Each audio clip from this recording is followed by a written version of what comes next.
فبما أغويتني لأقعدن لهم صراطك المستقيم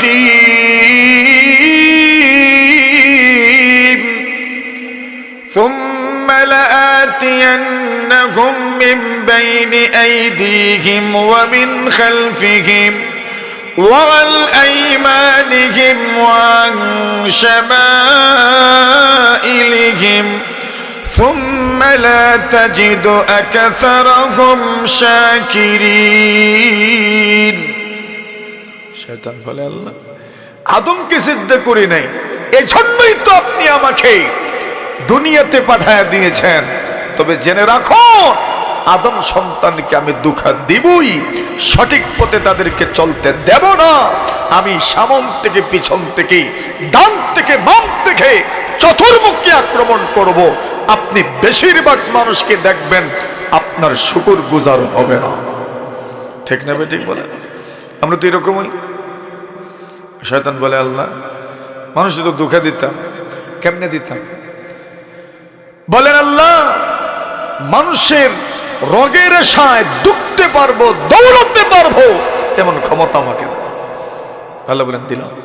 নবীজি বলেন ইন্নাশ শাইতানা ইয়াজরি মিনাল ইনসানি মাজরাদ দাম।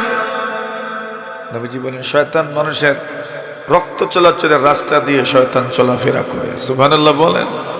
কিতা মনে হইল শয়তান আসেনি, একবারে ভিতরে ঢুকছে। শয়তান কয় এরা সারিয়ে যাইতাম না, আমার থাকার ঘর বাড়ি দেন। সুবহানাল্লাহ। কি দিতা? শয়তান কয় রব্বি আনজালতানি ইলাল আরদি ওয়া গাবাতানি ফাজআলনি বাইতান। জমিনে তো পাঠাইলেন, ঘর দেন। আল্লাহ বললেন আল হাম্মাম, দুনিয়াতে যত বাথরুম আছে সব বাথরুম তোমার থাকার ঘর। শয়তানকে ওকে হবে হবে। নবীজি বলছেন এই দুনিয়ার সবার বাথরুমে কি আছে? মাথুন না ইন্না হাদিহিল হুশুশ মুহতাবারা। নবীজি বলেন সব বাথরুমে শয়তান আগের থেকেই প্রস্তুত। ঢুকবেন, শয়তান আপনাকে দেখবে। ওয়া ইন্নাশ শায়াতিন লাতালাবু মিন আওরাতি বনি আদম। শয়তান আদম সন্তানের লজ্জাস্থান নিয়ে খেলাধুলা করে। নবীজি বলেন তো শয়তানের চোখ থেকে বাঁচবেন কেমন? সাতরু মা বাইনা আয়ুনিল জিন্নি ওয়া আওরাতি বনি আদম আইয়াকুনা ইযা দাখালাল খালা আল্লাহুম্মা ইন্নী আউযু বিকা মিনাল। পুরেন না যে পড়েন আল্লাহুম্মা ইন্নী আউযু বিকা মিনাল। আয় আল্লাহ আমি আশ্রয় চাইলাম পুরুষ জিন্নাত থেকে এবং মহিলা জিন্নাত থেকে, পুরুষ শয়তান থেকে মহিলা শয়তান থেকে আশ্রয় কামনা করলাম। এটা দোয়া পড়বেন আর শয়তানে আপনাকে দেখবে না। শয়তান আছে তো আছে, এখন আছে যে করে কি শয়তান মানুষের দুঃখা দেয়। কেমনে দুঃখা দেয়? সামন পিছন সব দিক থেকে শয়তান দুঃখা দেয়। আদম আর হাওয়ারে গিয়ে বলেন খাইলাও না নে, খাইলাও না নে, খাইলাও না নে। কিতা খাইতা? ই ওয়াজ আপনারা জানুন হই। কিতা খাইতা? আল্লাহ বলছেন ওয়ালা তাকরাবা হাযিহিশ শাজারা ফাতাকুনা মিনাজ জালিমিন। যদি ফল খাও তবে তোমরা তোমাদের উপর জুলুম করবে, মানে যারা গুনাহ করে এরা নিজেরা নিজেদের উপর জুলুম করে। আল্লাহ বলছেন ফল খেও না, যাও না। শয়তান কোন আয়ু আয়ু আদম যাইতে চান না, হাওয়াও যাইতে চান না। শয়তানে উঠিয়া কয় সব জায়গায় যাওয়ার অনুমতি আল্লাহ তোমরা দিলা, এই গাছের কাছে যাইতে নিষেধ করছেন কেন জানো তোমরা? না জানি না তো। শয়তান কয় এই গাছের ফলটা খাইয়া দেখো, চিরস্থায়ী জান্নাতি তোমরা হয়ে যাবে। ফল খেলে কি তৈব জান্নাত, চিরস্থায়ী জান্নাতি। কি জান্নাতি? শয়তান বুঝাইতে চায় এখন তো আসো, কয়েকদিন পরে আল্লাহ বাহির করে দেবেন। ফলটা খাইয়া দেখো, চিরস্থায়ী জান্নাতি হয়ে যাবে। হাল আদুল্লুকুম আলা শাজারাতিন ওয়া মুলকিন আলা শাজারাতিন ওয়া মুলকিন লা ইয়াবলা। শাজারাতুল খুলদ, এমন গাছ যেই গাছের ফল খাইলে চিরস্থায়ী জান্নাতি হয়ে যাবে। হাওয়া এখন আয়ুব কিতা করতা আয়ুইটা। এই দুনিয়াতে বেশিরভাগ পুরুষ, কইতাম না আমি, আপনারা কইলেন কার কথা শুনুন? মহিলা মানে কিন্তু বউ কন্যা, কার কথা শুনুন? বউয়ের কথা শুনুন। বউ কইছেন আয়ুন আয়ুন আয়ুন, দুজন গেছেন, যাওয়ার পরেই ফল খাইছেন। ফল খাওয়ার পরে কি হলো? আল্লাহ বলছেন দুজনের শরীরে আর কোনো কাপড় নাই। কি নাই? আল্লাহর হুকুম মানবেন না, আল্লাহর বিধান মানবেন না, তাহলে প্রথম আল্লাহ আপনাকে নির্লজ্জ বানায়া দিবেন। আল্লাহ তাআলা আপনাকে ইজ্জত দিবেন না, সম্মান দিবেন না। আল্লাহর হুকুম যত বেশি মানবেন, আল্লাহ তাআলা আপনার ইজ্জত মর্যাদা তত বাড়ায় দেবেন। এই জন্যই দিনদারিকে হাদিস শরীফের মধ্যে কাপড়ের তুলনা করা হয়েছে। দিনদারি কাপড়ের সাথে তুলনা দেওয়া হয়েছে। নবীজি বলেন, একদিন আমি স্বপ্নে দেখলাম, আন্নাসু ইউগরাদুনা আলাইয়া ওয়া আলাইহিম কমসুন মিনহা মা ইয়াবলুগু সুদিয়া ওয়া মিনহা মা দুনা যালিক। নবী বলেন, একদল মানুষ আমি দেখলাম আমার সামনে এসেছে। স্বপ্নে দেখছি লোকদের গায়ে কাপড় আছে, কিছু মানুষের কাপড় স্তন পর্যন্ত, কিছু মানুষের কাপড় আর একটু নিচে, কিছু মানুষের কাপড় আর একটু লম্বা, কিছু মানুষের কাপড় আর একটু লম্বা। নবীজি বলেন, এরপরে আমি কি দেখলাম? ওয়া উরিদা আলাইয়া ওমর ইবনুল খাত্তাব ওয়া আলাইহি কামিসুন ইয়াজরুহু। আল্লাহর নবীজি বলেন, সাহাবীরা আমার, হঠাৎ করে আমি দেখলাম আমার সামনে ওমরকে পেশ করা হলো। আমি তাকায় দেখি ওমরের গায়ে এমন কাপড়, যে কাপড় এত লম্বা হয়েছে, এত লম্বা হয়েছে, টেনে টেনে উনি হাঁটছেন। সুবহানাল্লাহ, সবচেয়ে লম্বা কাপড়। নবীজিকে জিজ্ঞাসা করা হলো, ইয়া রাসূলুল্লাহ, ব্যাখ্যা কি? নবীজি বলেন, ব্যাখ্যা হইল দিনদারি। সুবহানাল্লাহ, জোরে বলেন। ব্যাখ্যা কি? ব্যাখ্যা কি? এর মানে হলো কাপড়, এটা দিনদারির সাথে, দিনদারিকে কাপড়ের সাথে তুলনা করা হয়েছে। দিনদারি থাকলে ইজ্জত থাকবে, কাপড় থাকলে যেমন ইজ্জত থাকে, কাপড় থাকলে যেমন শীত থেকে বাঁচা যায়, কাপড় থাকলে যেমন আপনি ঠান্ডা থেকে বাঁচবেন, গরম থেকে বাঁচবেন, দিনদারি যদি থাকে সব ধরনের কষ্ট থেকে আল্লাহ আপনাকে হেফাজত করবেন। কি থাকলে? দিনদারি থাকলে। কি থাকলে? দিনদারি থাকলে। কাপড় থাকলে যেমন শীত থেকে বাঁচা যায়, গরম থেকে বাঁচা যায়, দিনদারি থাকলে সব ধরনের, আপনার শরীর মানে না, আপনার ইজ্জতের সাথে যায় না, সম্মানের সাথে যায় না, সব ধরনের অসংলগ্ন বিষয় থেকে আপনি বাঁচবেন যদি আপনার মধ্যে কি থাকে? দিনদারি থাকে। আদম আলাইহিস সালাম আর হাওয়া তো যা করার করছেন, আল্লাহ বলেন দুনিয়াতে চলে যাও, আর আমার জান্নাতে থাকতে পারবা না। শাস্তি দিলেন। কে করছেন? মাতুন না আপনারা, আল্লাহ করছেন। কেন করলেন? আদম সন্তান গুনাহ করবে। কুল্লু বানি আদম খাত্তাউন ওয়া খায়রুল খাত্তাইন আত-তাওয়াবুন। নবী বলেন, সব মানুষই তো গুনাহ করার সক্ষমতা আছে তার। আল্লাহর হাবিব বলেন, কিন্তু কোন মানুষ ভালো?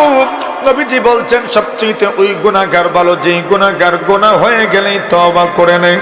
আল্লাহর নবী বলেন যে 5টা কাজে দেরি করতে নাই। 1 নম্বর হলো, যখন গুনাহ হয়ে যাবে দেরি করে যাবে না, সাথে সাথে তওবা করে নেবেন। আল্লাহর হাবিব সাল্লাল্লাহু আলাইহি ওয়াসাল্লাম আবু যর গিফারি রাদিয়াল্লাহু তাআলা কে বলেন, আবু যর, এরে আবু যর, যখন তুমি আল্লাহকে ভয় করবে, যেখানেই থাকো সেখানেই তুমি আল্লাহকে ভয় করো। 2 নম্বরে বলেন, ওয়া আতবি'আস সাইয়্যাতাল হাসানাতা তামহুহা। গুনাহ যদি হয়ে যায় সাথে সাথেই তুমি নেক আমল করে নাও। কেন? কিছু কিছু নেক আমল আছে, ওই নেক আমলের মাধ্যমে তোমার গুনাহ আল্লাহ মিটা দিবেন। এরপরে বলছেন, ওয়া খালিকিন, দাঁড়িয়ে রয়েছো কেন? বসে পড়ো। ওয়া খালিকিন নাস বিখুলুকিন হাসান। নবী 3 নম্বরে বলছেন, মানুষের সাথে সুন্দর আচরণ করো, সুন্দর ব্যবহার করো। এই 3টা গুণ তোমার মধ্যে যেন পাওয়া যায়। তো 5 কাজে দেরি করতে নাই। প্রথম মাশাআল্লাহ। গুনাহ হইলে মাথুন না আপনারা, গুনাহ হইলে এখন বলেন গুনাহ আমরা রাসেনি, হ্যাঁ গুনাহ আমরা রাস। গুনাহ যদি হয় আর তওবা করে নেন, আল্লাহ ওয়াদা করেছেন তওবা করবে আমি তোমার গুনাহ মাফ করে দিব। কে মাফ করবেন? ক্ষমতা আল্লাহর আসেনি? জোরে বলেন, ক্ষমতা আল্লাহর আছে? ক্ষমতা। কোন মানুষ আল্লাহকে প্রশ্ন করতে পারবে না কেন আপনি তাকে মাফ করবেন। আল্লাহ তাআলা কিফলের মতো বড় গুনাহগারকে আল্লাহ মাফ করে দিয়েছেন। কোন মানুষ আল্লাহকে প্রশ্ন করতে পারবে না। 99টা হত্যা করেছে, 100টা হত্যা করে ফেলেছে, এরপরও আল্লাহ তাকে মাফ করে দিয়েছেন। এমন ঘটনা শত শতটা আপনাদের জানা আছে, ঠিক না বেটি? মাফ করেন কে? আল্লাহ। তো আমার কাজ হলো তওবা করা, দ্রুত না দেরিতে। গুনাহ হয়ে গেলেই কি করা? তওবা করে ফেলা। আল্লাহ রাসূল সব সময় উম্মতকে তওবার শিক্ষা দিতেন। নবীজি বলতেন তওবা যদি আপনি করতে পারেন, আত-তাইবু মিনাজ যামবি কামান লা যামবা লা, কেউ যদি গুনাহ থেকে তওবা করতে পারেন, আল্লাহর হাবিব বলেন এমন ভাবে পাক হয়ে যায় যেমন তার আর কোনো গুনাহ নাই। নবীজি বলেন তওবা করবেন সাথে সাথে আল্লাহ মায়ের গর্ভ থেকে জন্ম নিলে যেই পরিমাণ নিষ্পাপ হবেন, গুনাহ থেকে যদি আপনি তওবা করে নেন, আল্লাহ তাআলা এমন ভাবে আপনাকে আমাকে নিষ্পাপ বানায়া দিবেন। ফুজাইল ইবনে আয়াজ রাহিমাহুল্লাহু তাআলা বড় একজন মানুষ, এখন ডাকাত ছিলেন, গুনাহগার ছিলেন। গুনাহ করতে করতে করতে করতে এমন একটা পর্যায়ে গেছে, একটা অভ্যাস ছিল, উনি নেকি করতে পারেন আর না পারেন, গুনাহ করতে তো পারেন। এখন যত গুনাহ হয় সবগুলো উনি লিখে লিখে রাখেন। সুবহানাল্লাহ। কোন কোন গুনাহ হয়েছে, কোন দিন কোন গুনাহ হয়েছে, এমনকি ডাকাতি করলেও কার কাছ থেকে কি পরিমাণ ডাকাতি করছেন এটাও বুঝি লিখে রাখে। সুবহানাল্লাহ জুড়ে বলে। আল্লাহ তাআলা যাদেরকে বড় বানাইতে চান জীবনটা এদের এমনই হয়, এমন পথই তারা হাঁটে যেন বড় হইতে পারে। সুবহানাল্লাহ। এক জায়গায় বুঝিস ডাকাতি হলে ডাকাতি করছো, ডাকাত দল এক জায়গায় যাওয়ার পরে কয় আবে গনিলাই দিয়ে কি পরিমাণ ডাকাতি করলাম, এগিয়ে উঠে কইছে আমরা গোনা লাগতো না, কালকে পত্রিকাতে এমনি খবর আইব। কইছে গোনার দরকার নাই, ফেসবুকে এমনি ভাইবে কি পরিমাণ ডাকাতি হইছে। এটা কইছেন না না ফেসবুকে যেতে পাইমো, বেশি পাইমো তো, কি পরিমাণ আসলেই ডাকাতি করলাম এটা জানা থাকার দরকার। ফেসবুকেতে কেউ যদি মনে করেন 50,000 টাকা ডাকাতি হয়, কইবে 50 লাখ ডাকাতি হইছে। আপনারা কইছে আমার আগে গনিলাই, গোনা লাগতো না, এমনি কালকে পত্রিকাত খবর মিলবো, মানে ফেসবুকে খবর মিলবো ডাকাতি কি পরিমাণ করছো। এখন পরের দিন পত্রিকাত খবর মিলছে এরা ডাকাতি করছে 2 লাখ, আসলে করছে কত? 50,000। এরার মধ্যে দ্বন্দ্ব লাগছে, কই বাকি 1.5 লাখ গেল কই? এই দুনিয়াতে এটা একটা কৌশল। ব্যাংক মাঝে মাঝে ডাকাতি হয়, এরা আগেই লুপাট করছে শত শত কোটি টাকা, আর ব্যাংক ডাকাতি করার মাধ্যমে ওই শত শত কোটি টাকাকে এরা কোনো না কোনো ভাবে একটা বৈধতার ভিতরে নিয়ে আসে। মাতুন না এমন আছে না নাই? এমনই তো চলে আমাদের বাংলাদেশ। এখন কোন গুনাহ হয়ে গেলে আপনি সাথে সাথে তওবা করবেন। ফুজাইল ইবনে আয়াজ আল্লাহর দরবারে তওবা করেছেন, আল্লাহ মাফ করেন, মাফ করেন। মাফ তো করছেন, বান্দার হক তো আর আল্লাহ মাফ করবেন না। মাতুন না বান্দার হক আল্লাহ মাফ করবেন, বান্দার হক তো আল্লাহ মাফ করেন। ফুজাইল ইবনে আয়াজ রাহমাতুল্লাহ আলাইহি প্রত্যেকটা পরিশোধ করছেন, পরিশোধ করছেন, পরিশোধ করছেন। এখন এক ইহুদি ব্যক্তির কিছু জিনিস উনি চুরি করছিলেন। এখন এই বেটার ব্যাগে তেমন কিছু ছিল না, কিন্তু ব্যাগ যখন ফেরত দিচ্ছেন বলছেন বাবা তোমার ব্যাগ আমি চুরি করছিলাম, এখন এই নাও তোমার ব্যাগ ফেরত নাও। এই লোকটা কয় আমার ব্যাগে সোনা বড়া আছে। কিতে বড়া আছে? আসলে কিচ্ছু না। এখন ফুজাইল ইবনে আয়াজ বলেন আল্লাহ আমি তো তার ব্যাগ চুরি করছি, কিচ্ছুই ছিল না বেশি, এখন ফেরত দেওয়ার সময় সোনা বুঝিয়ে আসেন, আল্লাহ আপনি আমাকে ব্যবস্থা করে দেন। ফুজাইল ইবনে আয়াজ নিজের হাত থেকে ব্যাগটা আবার তার হাতে দিয়েছেন। এই লোকটা দেখে ব্যাগের ভিতরে সোনা ভরা। সুবহানাল্লাহ জোরে বলেন। ইহুদি ব্যক্তি ডাক দিয়ে বলে দেখো আমি এমন পরিস্থিতি কেন সৃষ্টি করেছি, আমি দেখতে চাইছিলাম সত্যি তুমি দিল থেকে তওবা করেছো কিনা। আমি বুঝতে পেরেছি সত্যি তুমি দিল থেকে তওবা করেছো। তাহলে গুনাহ হয়ে গেলে কি করা? দ্রুত না দেরিতে? দ্রুত। 2 নম্বর বলছেন, মানুষ যখন মারা যাবে দাফন তাড়াতাড়ি করা, কাফন দাফন তাড়াতাড়ি করা, জানাজা তাড়াতাড়ি দাফন করে ফেলা। আল্লাহর নবী বলেন আসরিউ বিল জানাজা, আল্লাহর নবী বলেন তাড়াতাড়ি দাফন করো, তাড়াতাড়ি দাফন করো, তাড়াতাড়ি দাফন করো, দেরি নেই। আজকে যে জানাজা হয়েছে এখানে, জানাজার আগে বক্তব্য দিছেন নি কেউ?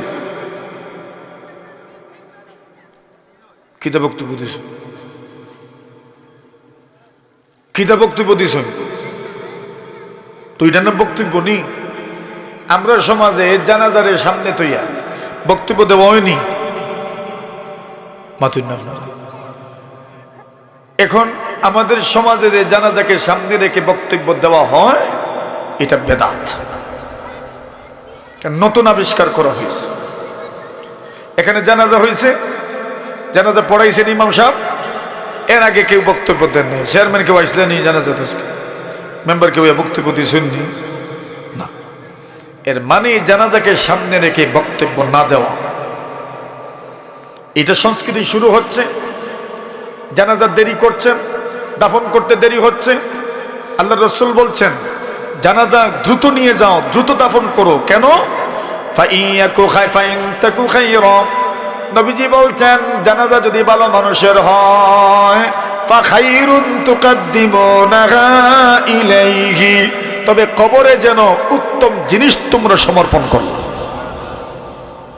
ওয়া ইয়াকু সিওয়া যালিক, আর যদি ভালো না হয় অর্থাৎ যদি খারাপ হয় ফাশাররুন তাদাউনাহু আন রিকাবিকুম, তবে আর দেরি করছো কেন? আরে খারাপ জিনিস হয়তো তোমরা তোমাদের কাছ থেকে দ্রুত নামাও, দ্রুত নামাও, দ্রুত নামাও, দ্রুত নামাও, দ্রুত নামাও। এটাকে জমিনের উপর রাখিও না। খারাপ তো, খারাপ তো, পচা তো, গলা তো, খারাপ তো, দ্রুত নামাও, দ্রুত নামাও, দ্রুত নামাও। নতুন না নেককার যদি হয় দ্রুত যাও। কেন? বলে ওই লোকটা যখনই কবরস্থ হবে জান্নাতের শান্তি সে পেতেই থাকবে। তো কেন আপনি তাকে বিরত রাখছেন? জানাজা দেরি করে ওই লোকটাকে জান্নাতের শান্তি থেকে দূরে রাখছেন কেন বলেন? আর যদি বদকার হয় তাহলে এই ময়লা রাইকা লাভ কি বলেন? আমি তো জানি না, আপনি তো জানেন না। আমি মারা গেলেও আমি যে ময়লা হব না এর গ্যারান্টি তো আমার না। আমিও তো ময়লা হতে পারি, আমিও তো এই জমিনের জন্য বোঝা হতে পারি। তবে এই বোঝা আপনি জমিনে রেখে কি করছেন বলে? এই বোঝা জমিনে রাখার দরকার কি? দ্রুত দাফন করো। আর যদি নেককার হয় তবে জান্নাতের শান্তি থেকে দূরে রাখছেন কেন? বুঝছেন নি রে সাহাবক? এটা জানাজা কি করা? মাতুন না আপনারা, দ্রুত কবরস্থ করা, দ্রুত দাফন করা, দ্রুত দাফন করা। জানাজা হাজির হয়ে গেলে আর দেরি করতে নাই, বক্তব্য দিয়ে সময় নষ্ট করতে নাই। বেশির থেকে বেশি ইমাম সাহেব 2-1টা কথা বলবেন, মানুষের দিল নরম থাকে, ঠিক আছে, একটু ওয়াজ করবেন, নসিহত করবেন সামান্য সময়। আর পরিবারের পক্ষ থেকে 2-4টা কথা পরিবারের যে কোনো একজন ঘনিষ্ঠ মানুষ বলবেন, এতটুকুই শেষ। এখানে আপনি রাজনৈতিক অমুক লিডার আর তমুক লিডার, অমুক লিডার আর তমুক লিডার, সারা জীবন করছেন বিরোধিতা, আর মরার ভরে আইয়া প্রশংসা। মরার পরে কি প্রশংসা? জীবিত থাকতে তো আপনি প্রশংসা করেন নাই, খালি সমালোচনাই করছেন। কাজ করতে দেন নাই, কাজ করলেই সমালোচনা করেছেন। এখন মরার ভরে আইয়া একবারে প্রশংসা বাইয়া ভরে। এই সময় প্রশংসা করার দরকার নেই। জানাজা তাড়াতাড়ি দাফন করে ইনশাআল্লাহ। অতুন না জুড়ে। আর যারা প্রবাসে থাকেন সন্তানাদি, তাকদীরকে মেনে নেওয়াও তো একটা বিষয়। আর রিদা বিল কাদা, আল্লাহ আপনার মাকে নিয়ে গেছেন, বাবাকে নিয়ে গেছেন, বাস দুনিয়া থেকে তো চলে যেতেই হবে। আপনার আসলে যে উনি দুনিয়াতে থাকবেন এমন তো না। তাহলে এত টাকা খরচ করে রে বাবা, ভাই আমার, আপনি আসবেন, জানাজা দাফন করতে দেরি হবে, দরকার নাই, দরকার নাই। মতুন না দাফন তো করতেই হবে, আপনি আসার পরেও তো দাফন করবেন। ও বন্ধু আমার, তো দেরি করছেন কেন? আপনার বাবা যদি নেককার হন তো জান্নাতের শান্তি পেতে আপনি কেন উনাকে বাধা দিচ্ছেন? বাধা দিয়েন না, নবীর হুকুম অমান্য করিয়েন না। আসরিউ বিল জানাজা, দ্রুত জানাজার সামনে নিয়ে যাও, দ্রুত জানাজা নিয়ে যাও, দ্রুত জানাজা নিয়ে যাও। কয়টা গেছে? 1 নম্বর গুনাহ হয়ে গেলে, 2 নম্বর মাশাআল্লাহ জানাজা কি করা? দ্রুত পড়া ইনশাআল্লাহ। মাতুন না, হ্যাঁ মনে করেন কেউ রাত্রে মারা গেছে এমন সময়, বা আপনার এসব পরে মারা গেছে, এখন কবর খুঁজতেও তো 2-2.5 ঘন্টা লাগে, রাত্রে কষ্ট হবে।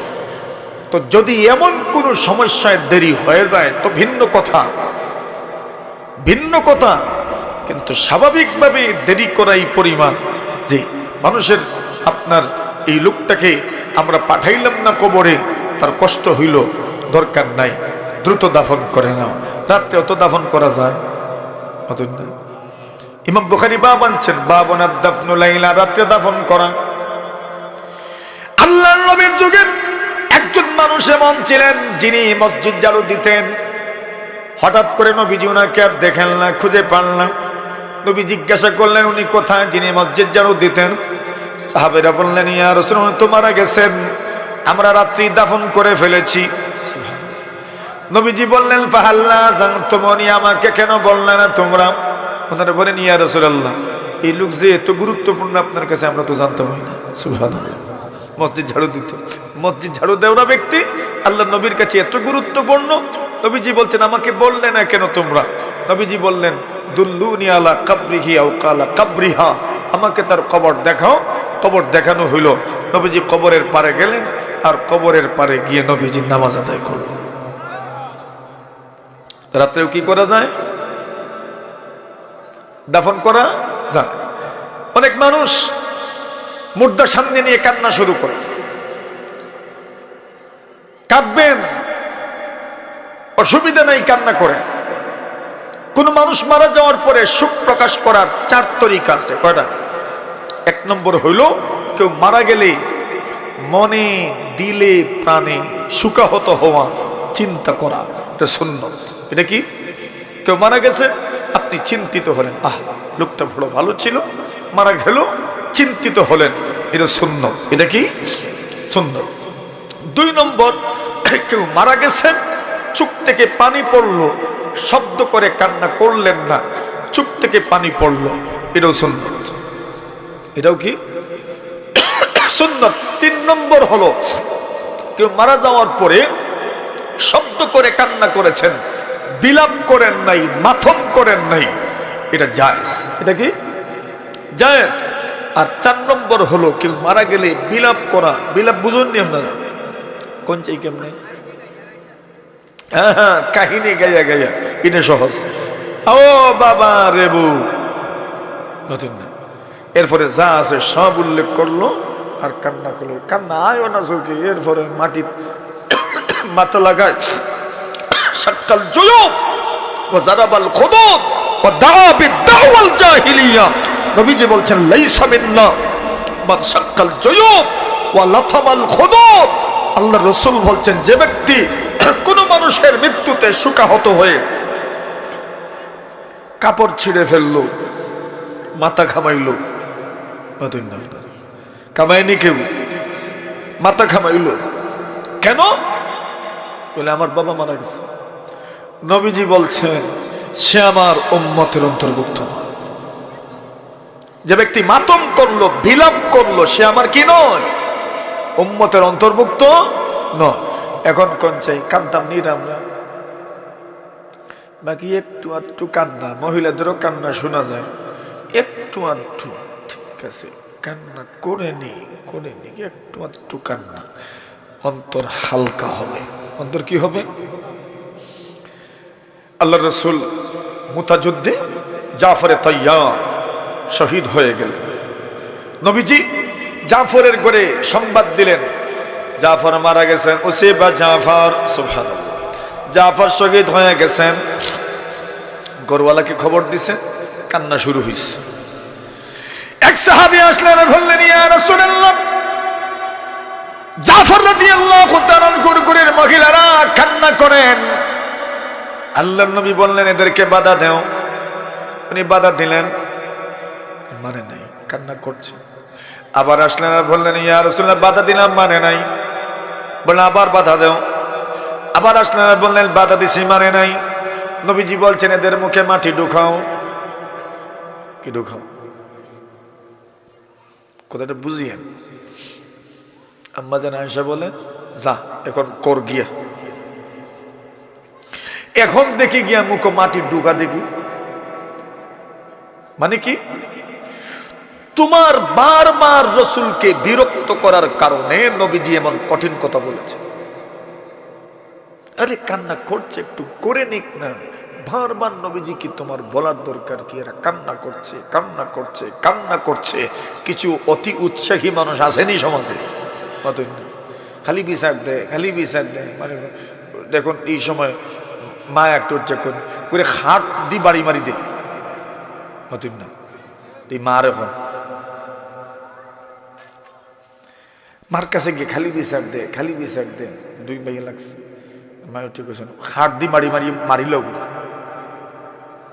কইনি মাঝে মাঝে দেখছে দেখি এখন মায়া কইছেন তো মারিল দি মারিল। এই কথা কেন বলছেন? বিরক্ত হয়ে বলছে। এই জন্য বড়দেরকে বিরক্ত করতেও নেই। কিছু ছাত্র আছে, এটা কইতে পারবে না, গিয়ে খালি উজুরে বিচার দেয়, খালি মায়ের খাওয়াইতো।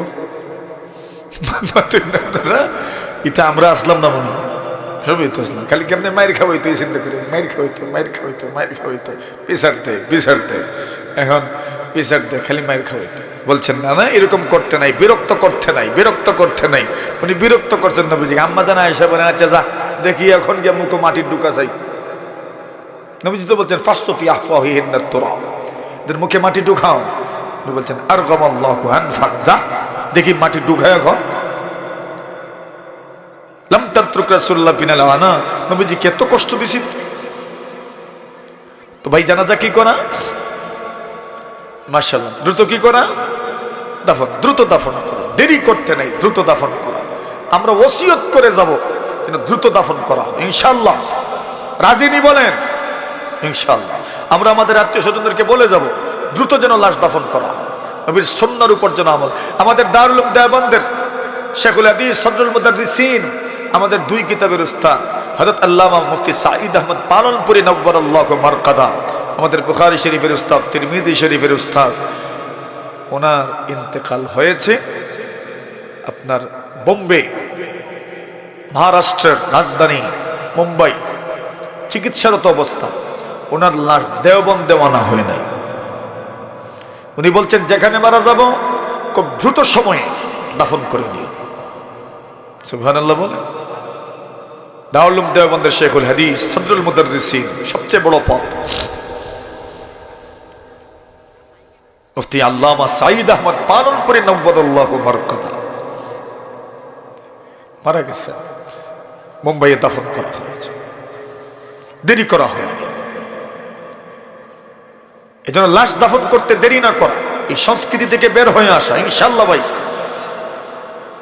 আমরা নিজেরা নিজেদের পরিবারের ক্ষেত্রে বোঝানোর চেষ্টা করব। বুঝিলেন যে বুঝিলেন যে অনেক সময় কিছু মানুষ বুঝাইতে চান দেরি না করা, দেরি না করা, কিন্তু বুঝানি যায় না। কি তেমন আবেগ বুঝানি যায়।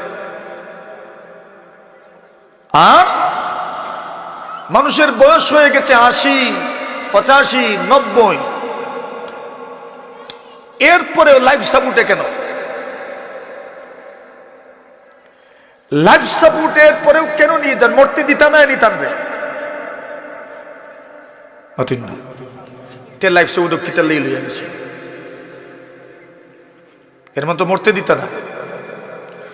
যদি 85, 80, 90, 95, 100 বছর হওয়ার পরেও যদি লাইফ সাপোর্টে ঢুকাও, তো মরতা কোন সিস্টেমে হাত হওয়া?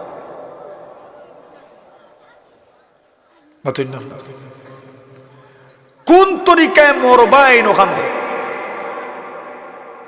মরা তো লাগবো। এই কথা তো বলি, তো মরতা কেমনে? তুমি লাইফ সাপোর্টে ঢুকাই রাখিলে তো মরতা কেমনে?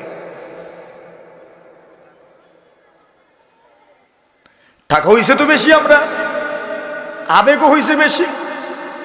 লাইফ সাপোর্ট ঢুকাইলেন নিয়ে বলেন কলিমার তালকিন কে করবে বলেন?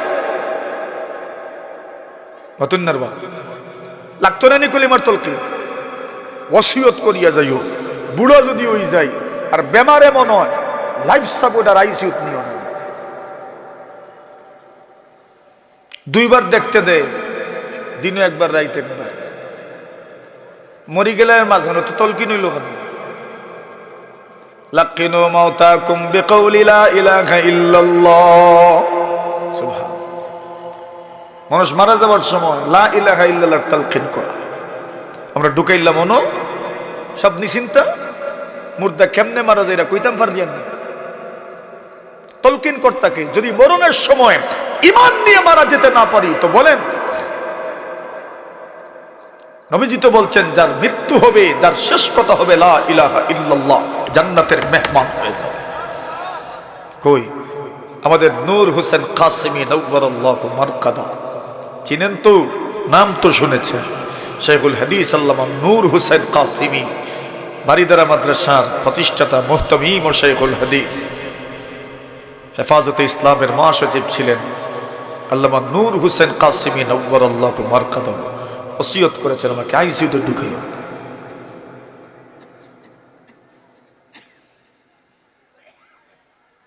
ইতে বারুইল এদিন হতেন না। আর এখন ঢুকাই না লাইফ সাপোর্ট। লাইফ সাপোর্ট থেকে কোন মানুষটা বাহির হয়ে আইসে কো জিতা ঢুকাইলাম লাইফ সাপোর্ট। লাইফ সাপোর্ট মানে কি? মানে লাইফের সাপোর্ট দিচ্ছি, বাঁচাইতে চাচ্ছি, জীবন দিচ্ছি। আপনি পারবেন? আল্লাহ মাফ করো, আমিন কইন। আমি যেটা কইছি বুঝছেন রে বা আপনারা ভুল বুঝেন না যান। এই কারণে ওয়াজ করি। আর কত মানুষের সন্তান আছে, হুজুর যদি আমি আপনি না করি তো সমাজের মানুষ আমারে কইব কত টাকা পয়সা বেটায় বানাইয়া তুই গেল রে, কইব না নি তুই কিতা করতে আসিল বেটা, করতো আসিল কিতা? সমালোচনা করো যে এই দুনিয়ার কোন মানুষের সমালোচনা আপনি বন্ধ করবেন? মানুষের সব দিকে সমালোচনা করে। বেটায় তার বউরে গাদাত লইয়া তুলছে সফর হালত, গাদার উপরে খালি বউ উঠিয়া কইছে দেখো কি যাত বউর পাগল, নিজে আটি যার বউরে গাদা সরাইয়া লইয়া যায়। ইটা মানুষের সমালোচনা বাস্তাকি বাস্ত করিয়া এখন বউরে লামাইছে, লামাইয়া নিজে উঠছে আর কইছে তুমি দেখাইয়া লইয়া যাও। সে উঠিয়া কই দেখো কত বড় নিমক আরাম, নারী বিদ্বেষী, বউরে কষ্ট দেয় আর নিজে আরাম করে। চিন্তা করলে এরা সমালোচনায় বাঁচতে গিয়া এখন 10 জন উঠছে গাদার উপরে। মানুষে হয় কত বড় জালিম দেখো, ও দিয়েগো মানুষ দেউল্লা খান আসতে গাদার অবস্থা। লামলা লামিয়ে ইটা মানুষের সমালোচনায় বাস্তা করি। এখন 10 জনে 8 আর গাদায়ও 8-এর। দূর থেকে মানুষ কত বড় বেকুব দেখো, গাদা তো আটিয়া যাই না। পাঁচও থেকে সমালোচনা দিয়ে কিলা বাস্তায় ব্যবস্থা আছে। দুনিয়ার মানুষের প্রশংসার সমালোচনা ইতে তো মাথা তুলে না, বুঝবাইছে নি? মানুষও জাত। আল্লাহ রসুলের মজলিস আমাদের ভাই সালেহ নাজিব আইয়ুবী হাফিজাহুল্লাহ আসছেন, আলহামদুলিল্লাহ বলেন। আল্লাহ রসুলের মজলিস চলমান, নবী আকরাম সাল্লাল্লাহু আলাইহি ওয়াসাল্লাম বসেছেন, সৎকার কথা বলছেন। একজনে লইয়া আইছেন বড় এক গাইড, ও দূর থেকে কিছু মানুষের সমালোচনা করো, দেখো দেখো দেখো মানুষ দেখাইতো করি আনছে। আরো জনে লইয়া আইছেন 1 ফুট চাউল, মতন না ইখান বুঝছেন তো 1 ফুট চাউল, ও কিন্তু উঠিয়া কইরা তোমার ওই 1 ফুট চাউলের লাগে আল্লাহ টেকছই না। বেশি দিলেও বিপদ, কম দিলেও বিপদ, অকল মন্ত্রে মাথে। বেশি দিলে কইব মানুষের দেখান, তুমি বুঝলাই কিলে মানুষের দেখান। তুমি তার নিয়তের উপরে হামলা করলাই, তুমি দেখলাই কিলে মানুষের দেখান। তুমি তার নিয়ত জানো? অতন্যার উপর একজন মানুষের কুরবানি দিলার বড় গরু একটা উঠিয়া কইলে মানুষ দেখাইতো করি দেয়, কিলা বুঝলাই?